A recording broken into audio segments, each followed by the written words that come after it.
Em 2019, a minha mãe se chamava Amélia. Eu estava vendo uma necessidade de fazer um show que fosse beneficente. E eu... abri um parêntese. A primeira piada que eu ouvi na minha vida foi da minha mãe. Quando eu comecei a trabalhar com humor, eu tive essa recordação de infância, que a minha mãe contava piada. Nós sempre fomos muito pobres. Minha mãe era semi-analfabeta. Quer dizer, não tinha estudo, enfim, né?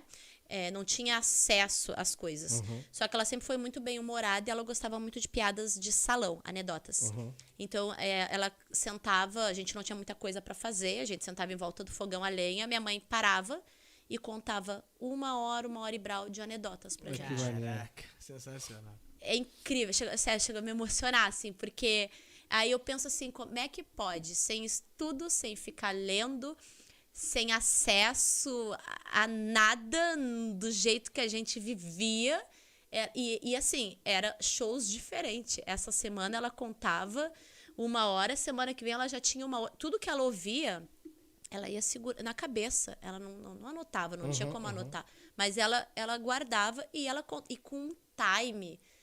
Hoje, se ela fosse viva, ela ia estar bombadíssima.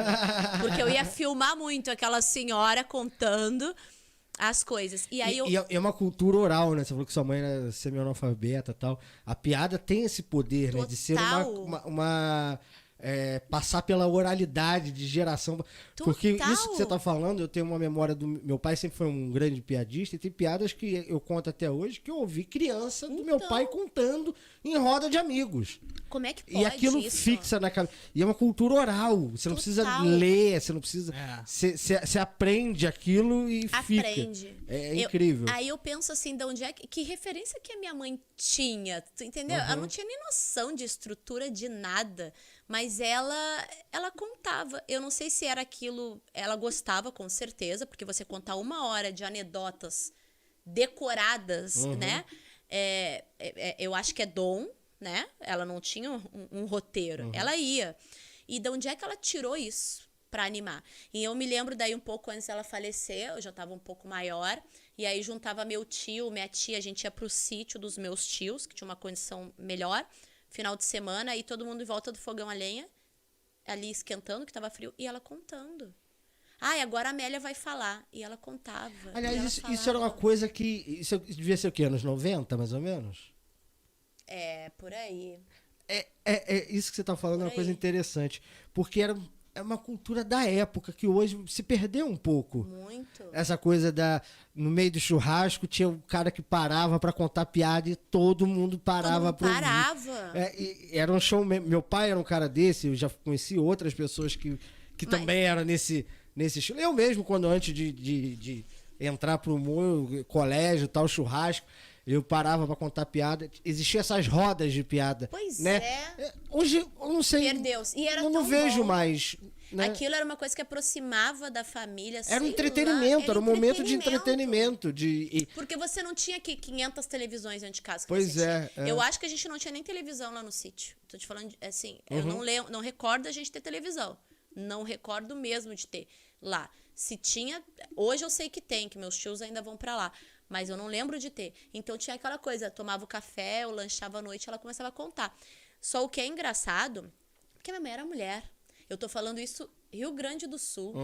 Ela era uma pessoa que era do interior. Então, assim, olha quantas quebras de paradigmas tem aí, entendeu? De coisas. Ser mulher, minha mãe fazia horrores de piada de loira. Minha mãe era loira do olho azul. Então você vê, assim, uma mulher loura de olho azul, sem cultura, assim, sem cultura não, sem estudo, né? Contando uma piada atrás da outra. E aí eu penso pro meu pai, pros meus tios, que é um ambiente um pouco machista, social, enraizado, encrostado. Não tinha... Até pela localização que total, historicamente tem esse machismo mais forte. Exato. Né? Eu não acho meu pai um homem machista hoje, mas eu sei que era da época. Aí eu penso assim, minha mãe tava anos-luz na frente de todo mundo, sabe? Minha mãe era a única das minhas tias que dirigia. Minha mãe, eu vou até contar uma coisa, nem é engraçado, mas minha mãe me contava que ela com 18 anos, ela queria estudar e o meu avô não deixava. Meu avô era alemão, meu avô não deixava. Meu avô achava que eles moravam no interior, fronteira com a Argentina. Meu avô não deixava, sabe? Ela falou, não vai deixar? Ela tentou se enforcar. Foi no... Uma forma de protesto.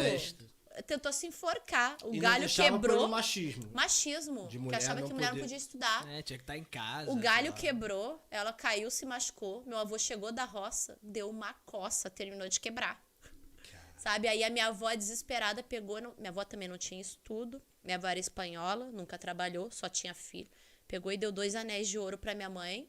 Falou pra pegar minha tia, que era 1 ano e pouco mais nova, e falou, vão pra cidade. Vende, faz alguma coisa. Consegue, porque eles moravam muito pro interior.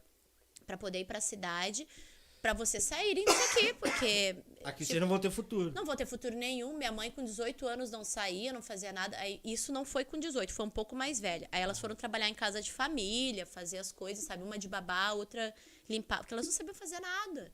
Então, assim, aí quando as pessoas perguntam, qual é a sua referência do humor? Eu falei, cara, é a minha mãe.